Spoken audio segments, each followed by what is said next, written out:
오늘 읽은 1장의 말씀 중심에서 여호와를 인정하라라는 제목의 하나님 말씀 상고하겠습니다.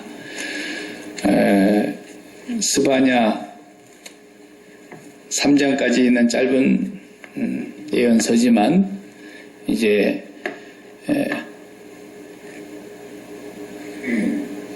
작은 서신이라 할지라도 그 메시지는 굉장히 준엄하고 무겁고 분명하고 확실합니다.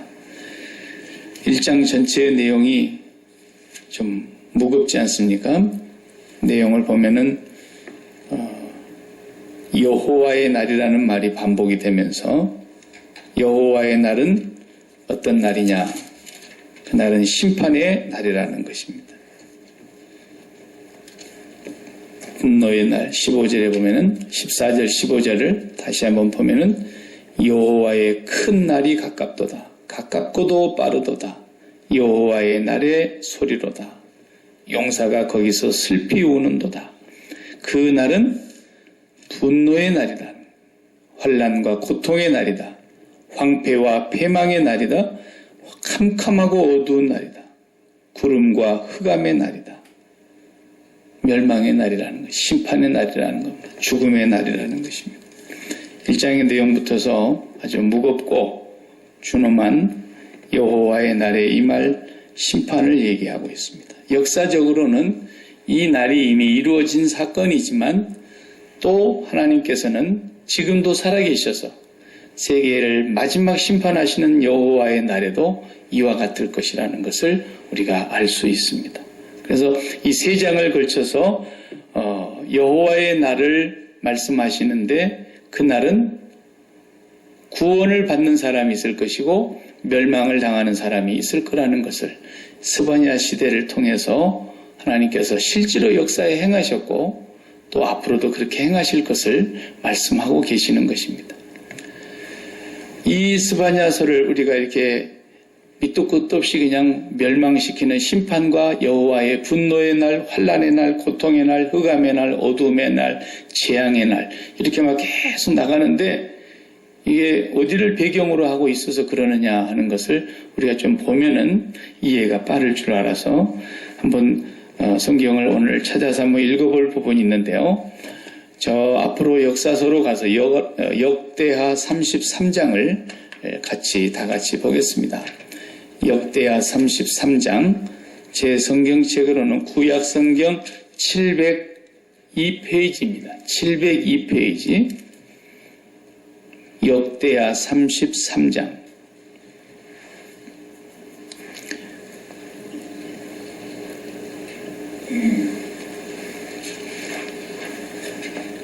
구약 702페이지, 역대하 33장. 보시면 므낫세라는 이름이 나옵니다. 이 므낫세는 우리가 잘 아는 히스기야 왕이 죽고 그 아들이 왕이 돼서 이제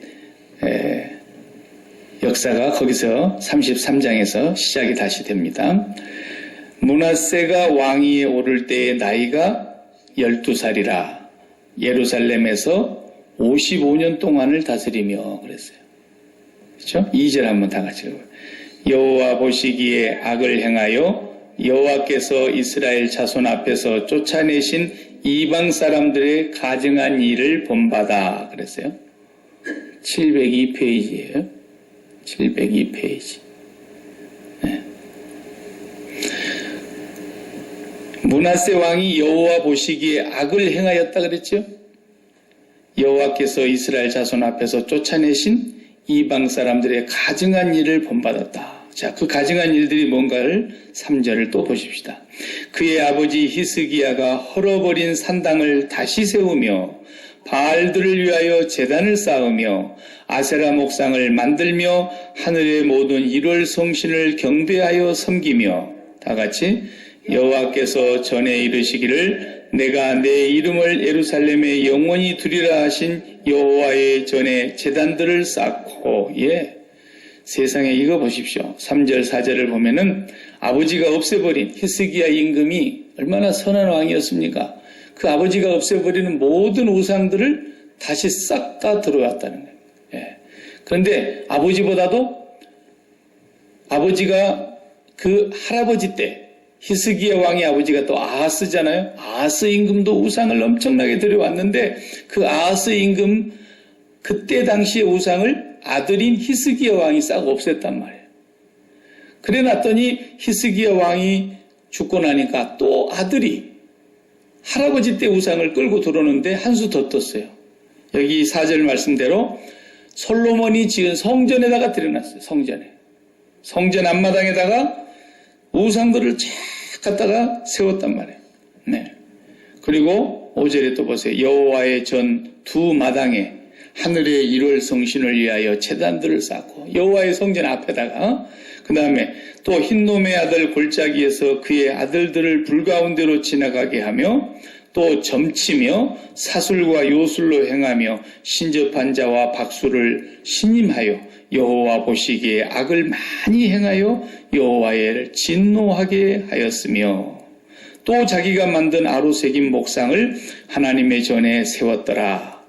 옛적에 하나님이 이 성전에 대하여 다윗과 그의 아들 솔로몬에게 이르시기를 내가 이스라엘 모든 지파 중에서 택한 이 성전과 예루살렘에 내 이름을 영원히 둘지라. 만일 이스라엘 사람이 내가 명령한 일들 곧 모세를 통하여 전한 모든 율법과 율례와 규례를 지켜 행하면 내가 그들의 발로 다시는 그의 조상들에게 정하여 준 땅에서 옮기지 않게 하리라 하셨으나 유다와 예루살렘 주민이 므낫세 왕이죠. 므낫세 왕의 깨임을 받고 악을 행한 것이 여호와께서 이스라엘 자손 앞에서 멸하신 모든 나라보다 더욱 심하였더라. 정말로 우상 숭배가 제일 창궐했던 시절이 히스기야 왕이 죽고 아들 므낫세가 아들이 몇 살 때 왕 됐다고요? 12살 때. 예. 초등학교 졸업할 나이죠? 우리 같으면. 아버지가 죽고 아들이 그럼 어떻게 된 겁니까? 므낫세가 언제 났을 것 같아요? 히스기야 왕이 죽을 병이 걸려가지고 뭐 벽을 쳐다보고 기도를 했는데 15년을 더 살게 해줬다 그랬잖아요. 그 15년 연장 받아갖고 있는 사이에 태어난 놈이요, 이놈이. 예. 천하에 빌어먹을 자식이 생명을 연장받아서 난 자식입니다. 이게 우리가 말이죠. 이거 뭐 옛날 우리 아들 낳고 미역국 먹고 뭐 좋다 그러고 뭐 아들이 최고다 그러고 그렇지만 요즘에 보니까 그것도 아니잖아요 이제. 예. 예. 아들도 좋고 딸도 좋고 아니면 아들도 못됐고 딸도 못됐고 뭐 종잡을 수가 없어요 요즘 세상은. 예. 아들 있다고 무슨 뭐 대를 이어서 망신만 안 시키면 다행이에요. 예. 제가 얘기한 대로 성경 공부 시간에도 얘기했지만 4가지가 여기 다 들어있어요. 오늘 본문 역대하 33장, 32장, 33장, 34장 이렇게 쭉 읽어가 보면은 4가지 형태가 다 있다니까요. 보세요. 정말 악한 임금 아하스에게서 정말 선한 임금 히스기야가 태어났어요. 그런 케이스가 하나 있다니까요. 아버지가 악한 사람이고 우상 숭배한 사람인데 그렇게 선한 히스기야 왕이 나왔어요. 그럴 수 있죠? 나는 우리 아버지가 저렇게 술 먹고 집에만 오면 행패를 부리고 엄마 때리고 돈 안 벌어다 주고 맨날 술 먹고 나는 절대로 술 안 먹어야지. 술 안 먹는 자식 나오더라고요. 예. 그 아버지가 절대로 입에 술을 안 대고 담배도 입에 안 대는데 어떻게 자식한테서 술고래가 나오기도 하고요. 이거 뭐 종을 잡을 수가 없어요. 그러니까 아하스 임금같이 못된 사람한테서 히스기야가 나올 줄 누가 알았겠어요.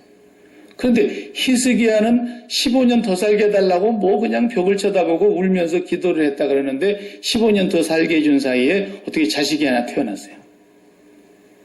예를 들어서 15년 사는 연장 받은 중에 3년을 더 살았는데 이제 12살짜리가 됐다는 거 보니까 연장 받고 한 3년 살다가 자식을 하나 낳은 거 아닙니까?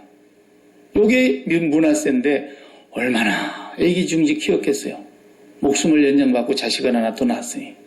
그런데 이 자식이 이스라엘 유다 역사에 악한 왕 중에 넘버원이에요.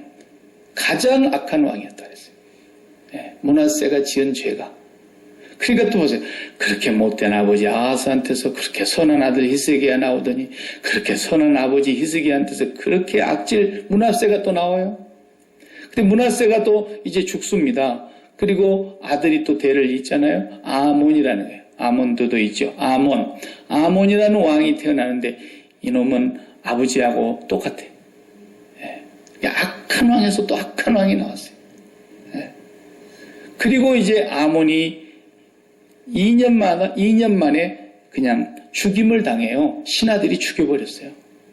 이런 왕은 우리한테 필요 없다. 그래가지고 왕 된 지 2년 만에 죽여버리고 그 다음에 요시야가 왕이 되는데 그 아들이 요시야가 왕이 되는데 이 왕은 또 너무너무 그 할아버지 히스기야를 닮아가지고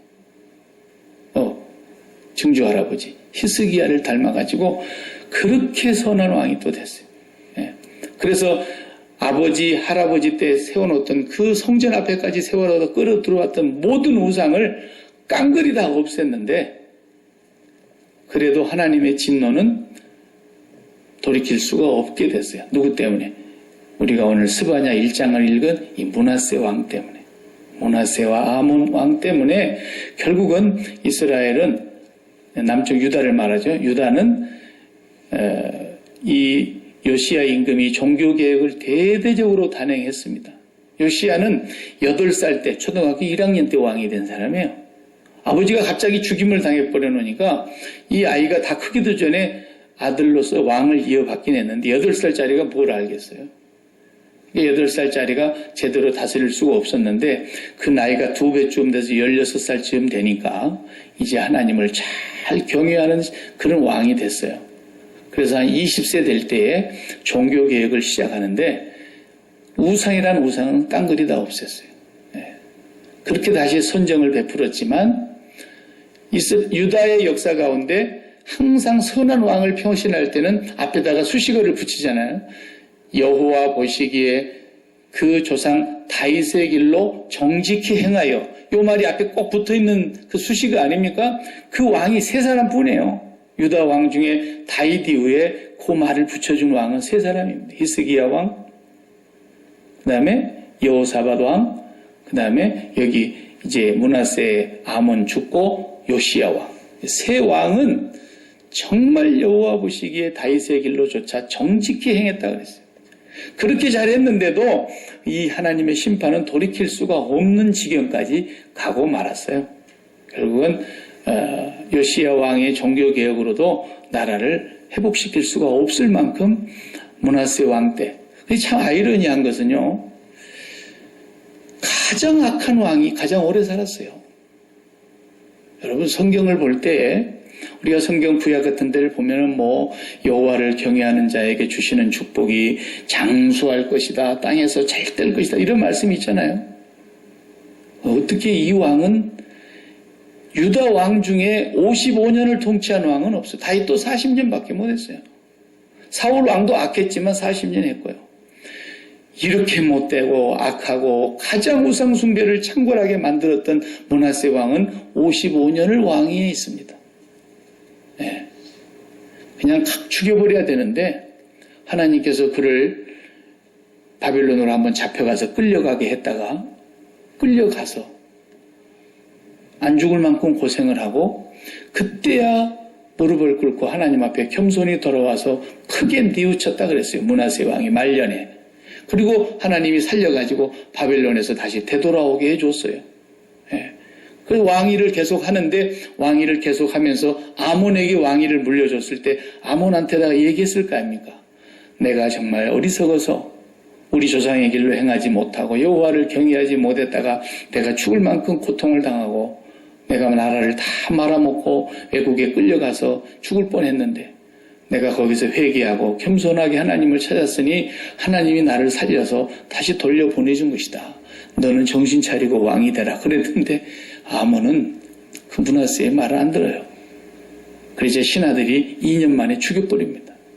반란이 일어나서 그냥 역도들이 죽여버리고 이제 요시야가 8살에 철없는 아이가 왕이 됐지만 이 철없는 요시야가 한 12년 지나서 20살 된 때에 종교개혁을 시작했다 이거예요.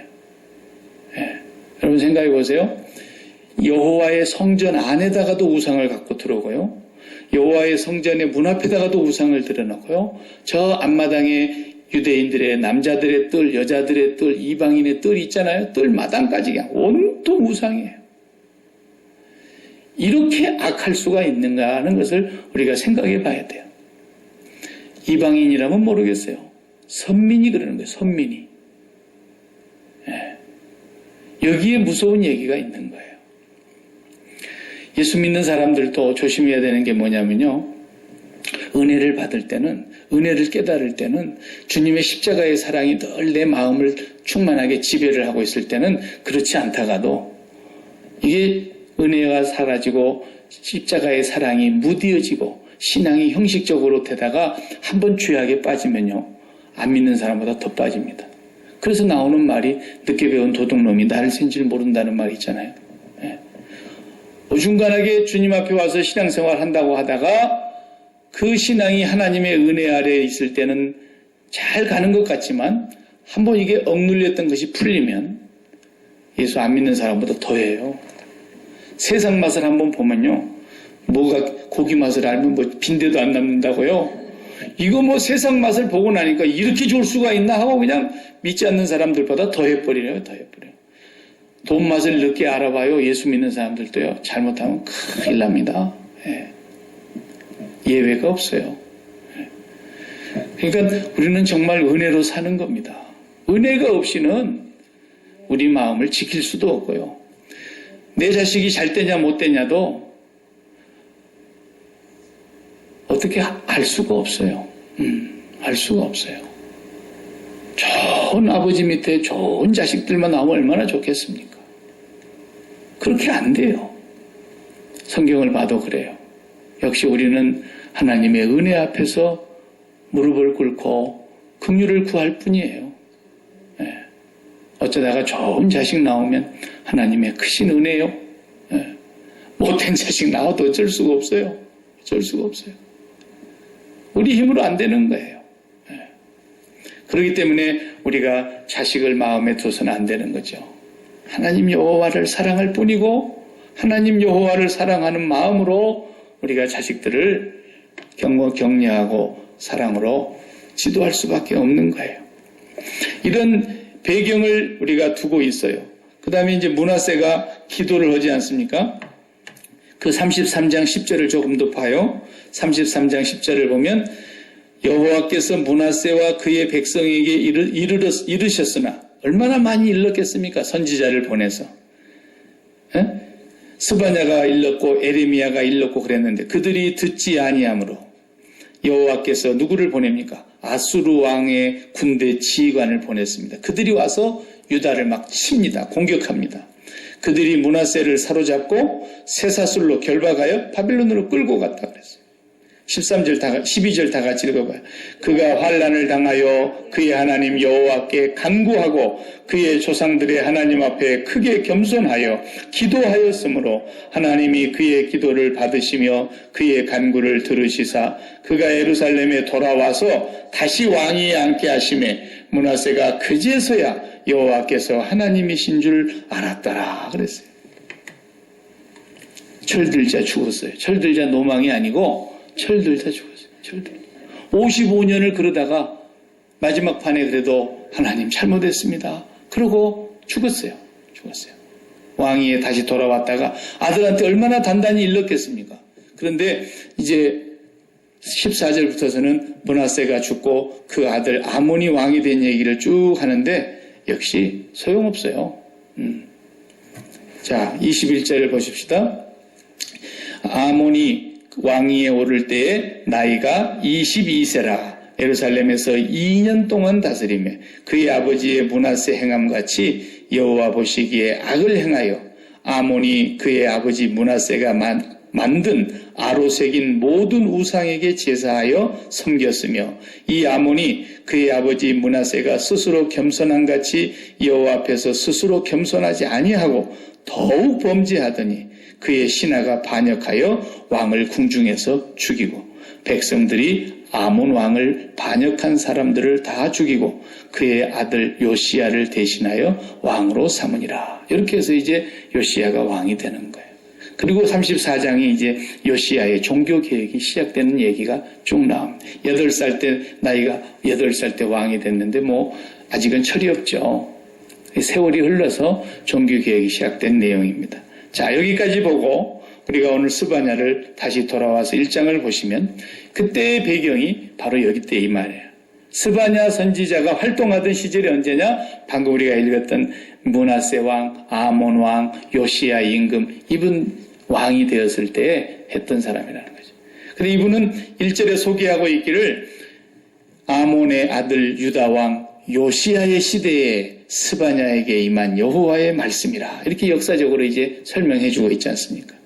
스바냐는 선지자 가운데 유일하게 왕의 후손이에요. 그 아버지 위로 올라가 보면 현손이요 그랬어요. 히스기야의 현손이요. 4대 조상에 올라가 보니까 히스기야 왕이에요. 그리고 아마리아의 증손이요 그다랴의 손자요 구시의 아들이었더라. 선지자에 대해서 족보를 이렇게 자세하게 쓴 사람은 이분밖에 없어요. 아마 이분이 참 히스기야의 그런 어떤 영성도 물려받았다고 볼 수 있는 아주 훌륭한 선지자죠. 이 선지자를 통해서 이제 하나님이 말씀하십니다. 그러니 우리가 방금 읽어본 대로 그 분위기와 배경을 보니까 망해도 싸죠.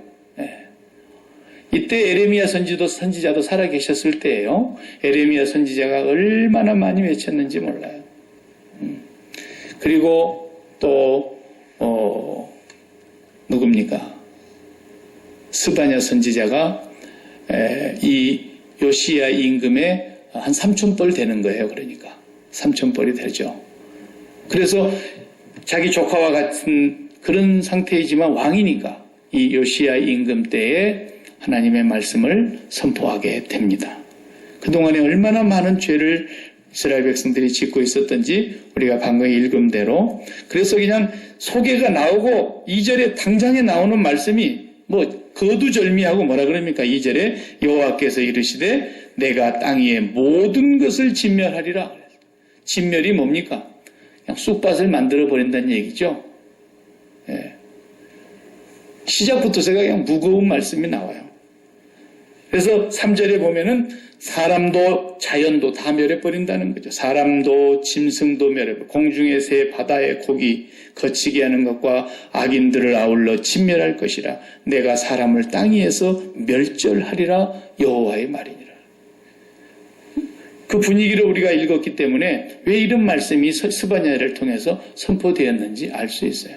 그러니까 33장을 우리가 앞에서 역사적인 배경을 보기 위해서 읽었는데 그 33장의 그 시절의 시대가 어떤 시대였느냐를 한마디로 여기 성경에서 뭐라고 표현하느냐. 6절을 다 같이 보세요. 나머지는 다 읽어보았기 때문에 6절을 다시 보시면 여호와를 배반하고 따르지 아니한 자들과 여호와를 찾지도 아니하며 구하지도 아니한 자들을 멸절하리라 그랬어요. 그 시대를 이렇게 평가하는 거예요. 스바냐 선지자를 통해서. 첫째, 여호와를 배반하고 따르지 아니한 자들이라 그랬어요. 그리고 여호와를 찾지도 아니하며 구하지도 아니한 자들을 멸절한다. 이렇게 돼 있어요. 하나님을 찾고 구하는 게 없었다. 그럴 리가 있어요? 성전이 있는데. 성전 앞에도 그렇게 우상들을 줄비하게 진열을 해놨지만 그래도 성전은 나가는데 절기도 지키고 번제사가 있고 그 나름대로 그 성전에서 제사 행위를 다 하고 있었단 말이에요. 제사장들이 없는 게 아니니까. 그런데 여호와를 찾지도 않았고 구하지도 않았고 여호와를 배반하여 따르지도 않았던 자들이라고 평가하고 있어요. 그 시대를. 왜 그랬겠어요? 이 말은 무슨 말이냐면 여호와를 찾는다는 말은 직선으로 만나는 걸 말하는 거예요. 직선으로. 우리가 이렇게 자를 대고 반듯하게 줄을 그으려고 할 때 반듯하게 곧게 펴진 자를 대고 이렇게 그어야만이 반듯한 직선이 그어지죠.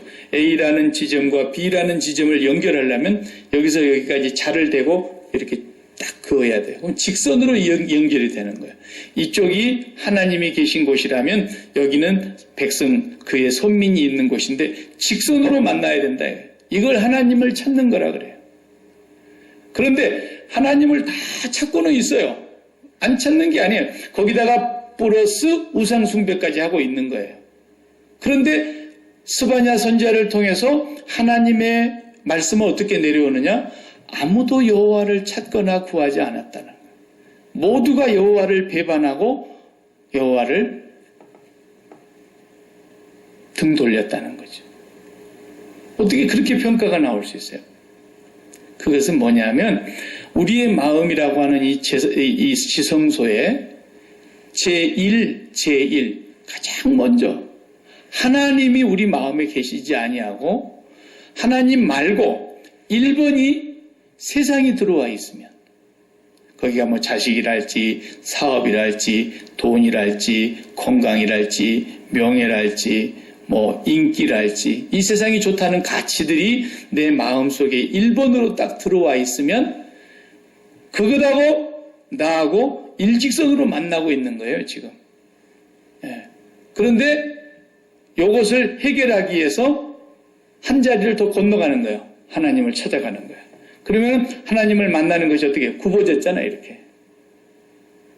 직선으로 하나님을 먼저 만나는 게 아니라 언제나 내 마음속에 세상을 먼저 만나고 이 세상이 좋다고 하는 이것을 얻기 위해서 그 다음에 하나님을 찾아가는 것. 이건 하나님 찾는 게 아니라는 거예요. 성전이 있고 제사가 행해지고 제사장들이 있고 그래도 날마다 하나님 앞에서 상번제를 드렸을 텐데도 아무도 하나님을 찾는 자가 없다고 성경은 규정하는 거죠.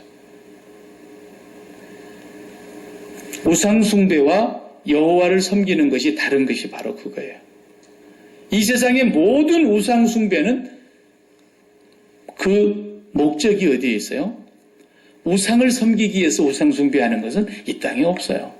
어떤 종교도 마찬가지예요. 먼저 마음에다가 세상을 담아요. 세상이 좋다는 걸 담아요.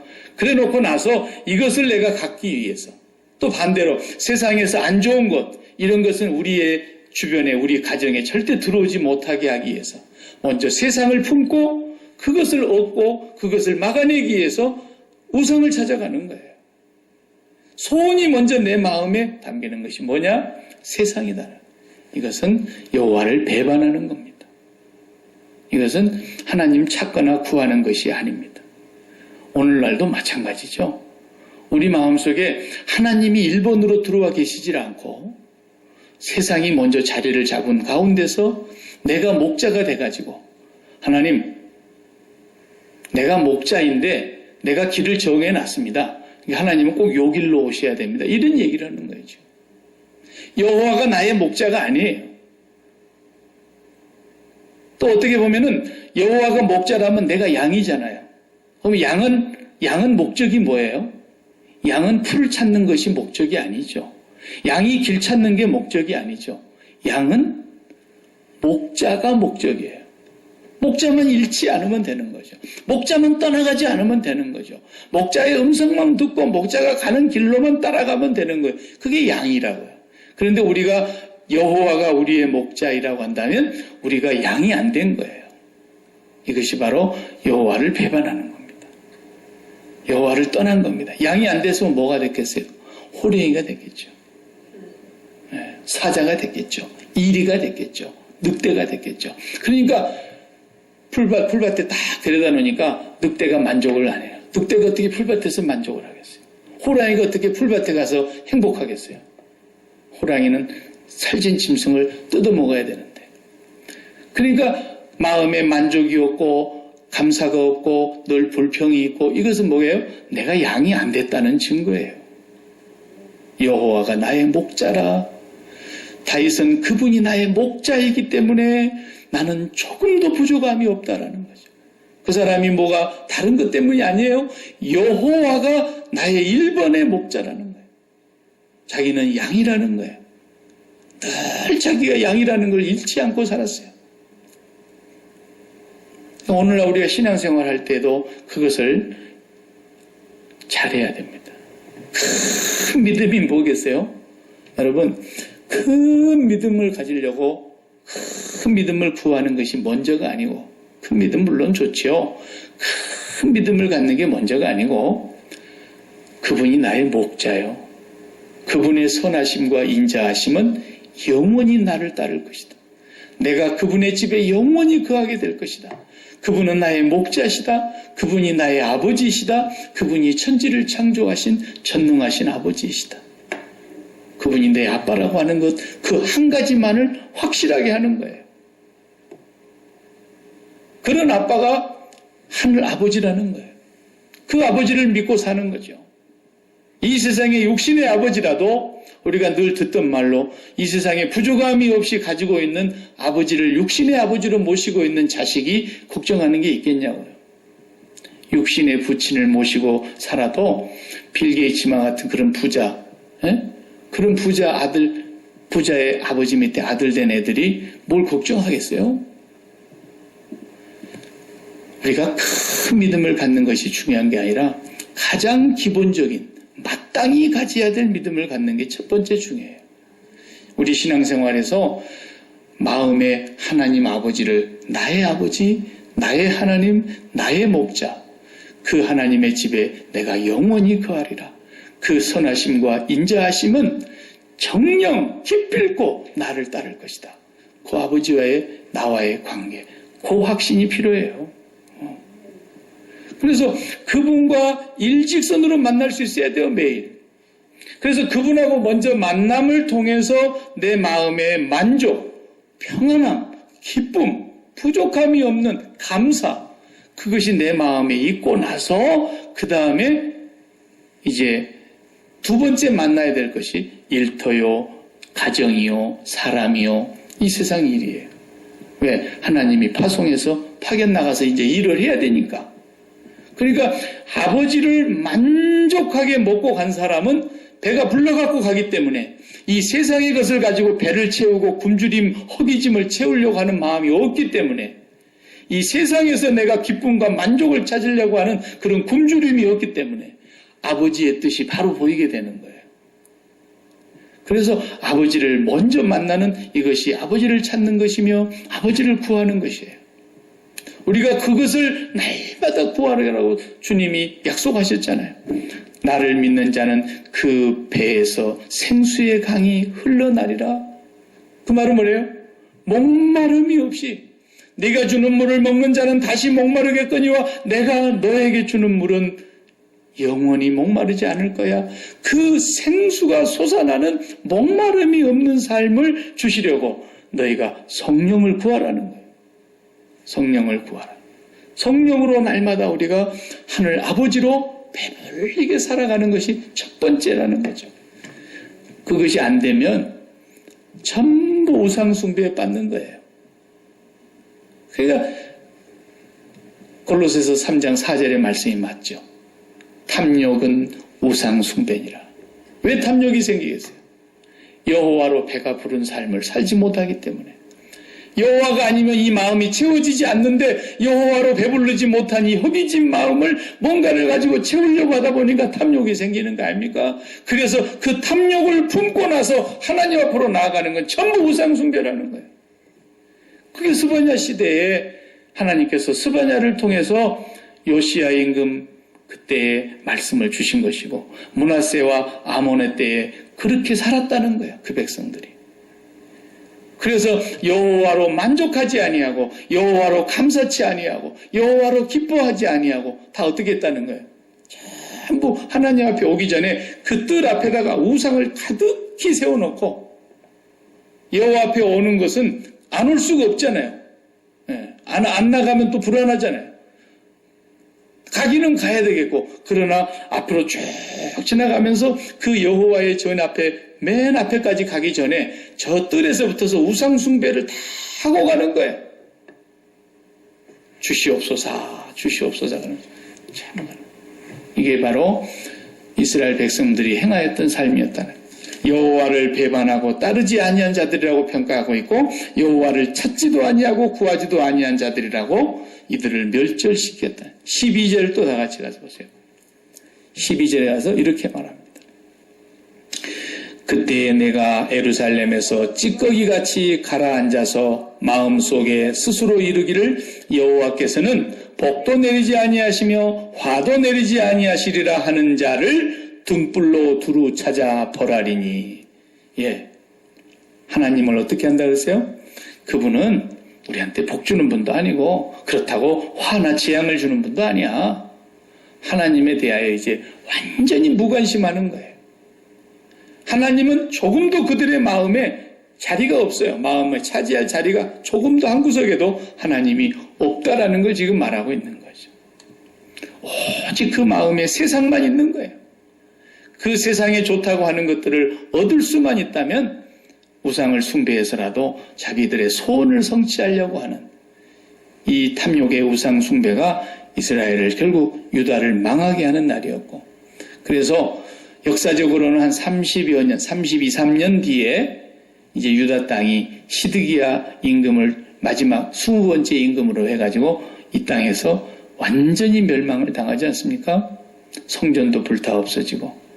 그래서 하나님의 백성이지만 여호와의 날에 여호와를 찾지 아니하고 여호와를 배반하고 여호와에 대해서 무관심하고 살아가는 그들에게 분노의 날이 될 것이고 환난의 날이 될 것이고 고통의 날이 될 것이고 황폐와 패망의 날이 될 것이고 캄캄하고 어두운 날 구름과 흑암의 날이라고 말씀하고 있어요. 오늘 우리가 제일 조심해야 될 것이 뭐냐? 하나님은요, 이스라엘과 선민 관계에 있는 그 하나님께서는 항상 하나님을 가장 잘 섬겼던 때를 기억하고 계세요. 그때가 언제인 줄 아십니까? 하나님이 그 백성을 보고 하시는 말씀이, 야, 그때 말이야, 너희들이 정말 나를 잘 섬겼는데 말이야. 응? 근데 불행한 건 뭐냐면 항상 하나님과 가장 좋은 관계로 있었을 때를 성경에 기록하고 있는데 다 과거로 기록하고 있단 말입니다. 과거. 시제가 과거예요. 지금 하나님과 좋은 관계가 된 때가 없었어요. 참 그때가 너희가 말 잘 듣고 참 좋았는데 그때가 언젠가 한번 찾아볼래요? 에레미야 2장을 한번 펴보실랍니까? 네, 에레미야 2장. 자, 에레미야 2장은 구약성경 또 1051페이지입니다. 1051페이지. 1051페이지 에레미야 2장 1절을 한번 이렇게 보십시오. 여기서도 물론 이제 심판하시는 하나님의 그 안타까운 말씀이 나오는데, 여호와의 말씀이 내게 임하니라 이르시되 가서 에루살렘의 귀에 외칠지니라. 여호와께서 이와 같이 말씀하시기를 내가 너를 위하여 내 청년의 인애와 내 신혼의 때의 사랑을 기억하노니 곧 씨 뿌리지 못하는 땅 그 광야에서 나를 따랐음이니라.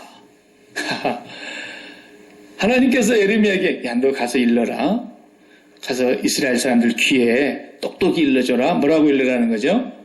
내가 너를 위하여 내 청년의 때의 인애와 젊었을 때의 그 사랑, 그리고 내 신혼의 때의 사랑.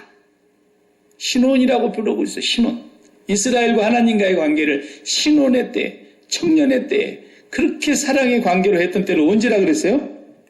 씨 뿌리지 못하는 땅 광야에서. 이게 언제를 말하는 거겠어요?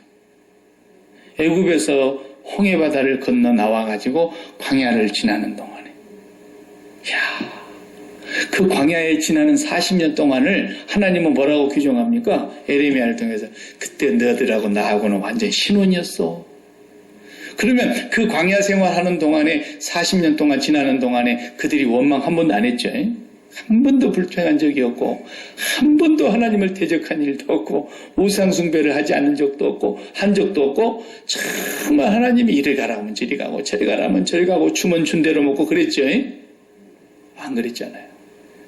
그렇게 안 했는데도 결국은 광야에서 다 죽어갔어야 했는데도 그때를 하나님이 제일 추억하고 계세요. 그때만 못하다는 거예요. 아무리 둘러봐도 그때만 한 때가 없다는 거예요. 이게 비극이에요. 이게 비극이에요. 하나님의 사랑, 구원의 은총, 구원의 감격, 십자가의 그 놀라운 사랑 앞에 우리가 가슴을 쥐어뜯고 눈물 흘리며 하나님 감사합니다. 나는 이제 입이 1000만 개라도 감사할 말밖에 없습니다. 날 같은 죄인을 구원해 주신 것 감사합니다. 그러던 그 청년의 때, 그 신혼 때, 그때가 우리 신앙생활에서 과거라면 하나님은 슬퍼하신다고 말해요. 지금 네가 지금 현재 신혼이냐라는 거죠. 그렇기 때문에 우리가 주님의 십자가를 생활화하지 아니하고는 그 사랑을 잃어버릴 수밖에 없고 그 사랑에 무뎌질 수밖에 없고 그 사랑에 너무 익숙해져 가지고 너무나 당연해져 가지고 나중에는 어떻게 가져갑니까? 내가 한 거야. 그래서 자기를 몰라주고 자기를 높이지 아니하면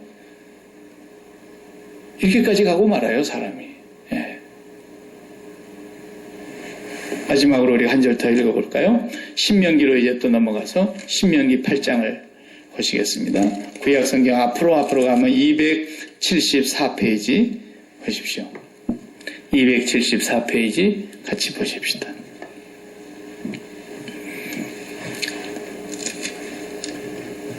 신명기 8장 4절을 보시면 이 40년 동안에 내 의복이 헤어지지 아니하였고 내 발이 부르트지 아니하였느니라. 너는 사람이 그 아들을 징계함 같이 내 하나님 여호와께서 너를 징계하시는 줄 마음에 생각하고 내 하나님 여호와의 명령을 지켜 그의 길을 따라가며 그를 경외할지니라. 11절 다 같이 시작. 내가 오늘 내게 명하는 여호와의 명령과 법도와 규례를 지키지 아니하고 내 하나님 여호와를 잊어버리지 않도록 삼갈지어다. 내가 먹어서 배부르고 아름다운 집을 짓고 거주하게 되며 또 내 소와 양이 번성하며 내 은금이 증식되며 내 소유가 다 풍부하게 될 때에 14절 내 마음이 교만하여 내 하나님 여호와를 잊어버릴까 염려하노라. 여호와는 너를 애굽 땅 종되었던 집에서 이끌어내시고 너를 인도하여 그 광대하고 위험한 광야 그 불뱀과 전갈이 있고 물이 없는 간조한 땅을 지나게 하셨으며 또 너를 위하여 단단한 반석에서 물을 내셨으며 네 조상들도 알지 못하던 만나를 광야에서 내게 먹이셨나니 이는 다 너를 낮추시며 너를 시험하사 마침내 복을 주려 하심이었느니라. 그러나 네가 마음에 이르기를 내 능력과 내 손의 힘으로 내가 이 재물을 얻었다 말할 것이라. 무서운 얘기죠. 이래 된단 말이에요, 사람이.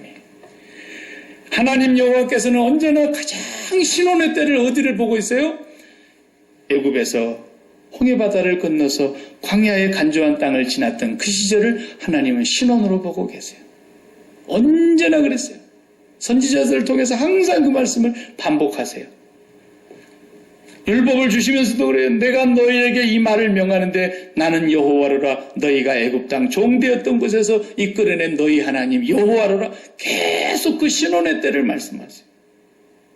그런데 어느 날 가면은 내 손과 내 능으로 내 이 모든 것을 내가 얻었다. 내가 이민생활 몇 년 만에 이만하게 이루었다. 이렇게 된다는 거예요, 결국은.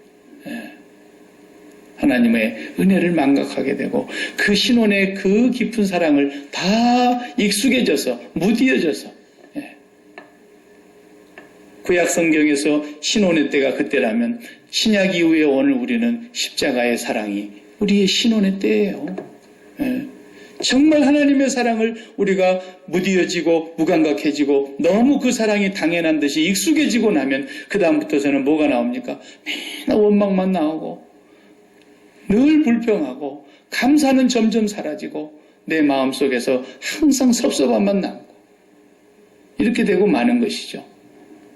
여호와를 찾지도 아니하고 구하지도 아니한 세대라고 말씀하고 있는 것입니다. 내 하나님 여호와를 잊어버리지 않게 되도록 삼가할지어다 그러시잖아요.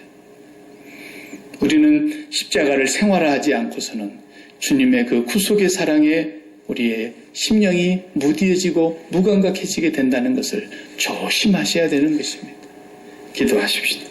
하나님 아버지, 오늘도 우리에게 스바냐 선지자를 통해서 여호와의 날의 진노를 다시 한번 듣게 하여 주신 것을 감사합니다.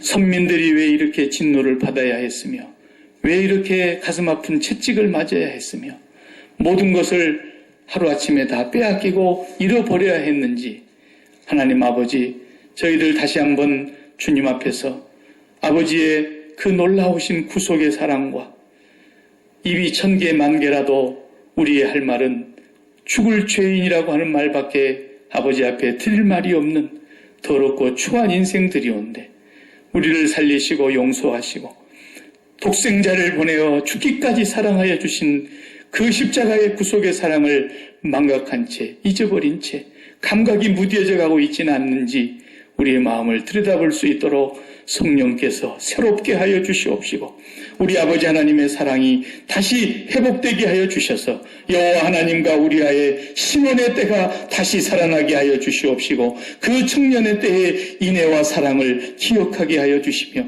우리의 삶이 그 사랑이 과거의 사건이 아닌 오늘 하루 지금의 사건이 되게 하시고 날마다 현재의 사건이 되게 하시기를 우리 주님의 십자가의 사랑을 통하여 깨닫게 하여 주시옵소서. 예수님의 이름으로 기도하옵나이다. 아멘.